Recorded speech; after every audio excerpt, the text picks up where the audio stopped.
আসসালামু আলাইকুম, hello everyone, welcome back to my page. And আজকে হচ্ছে আমি আম মাখবো। এগুলো আমার নানুগ্রাম থেকে পাঠিয়েছে। প্রথমে হচ্ছে আমি আমগুলো এভাবে স্লাইস করে কেটে নিছি। আপনারা চাইলে কুচি কুচি করে কেটে নিতে পারেন, বাট এভাবে হচ্ছে আম মাখাটা বেশি মজা লাগে, তাই আমি এভাবেই কাটলাম।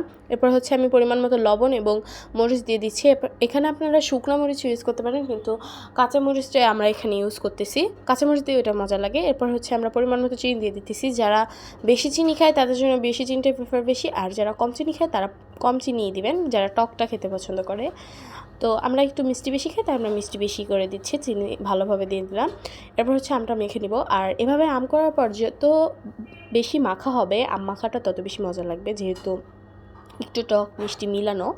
তো আমরা ভালোভাবে আমটা মেখে নিয়েছি। এরপর হচ্ছে আমি এখন আমটা খেয়ে ট্রাই করব। অ্যান্ড আমটা অনেক বেশি মজা লেগেছে। আপনারা কারা কারা এভাবে আম খেয়েছেন অবশ্যই কমেন্টে জানাবেন। অ্যান্ড যারা যারা খান নাই অবশ্যই ট্রাই করবেন। ট্রাই করার পরও আমাকে কমেন্টে জানাবেন। আজকে ভিডিওটা যদি ভালো লাগে লাইক, কমেন্ট, শেয়ার অ্যান্ড আমার পেজ ফলো দিতে ভুলবেন না। Bye bye.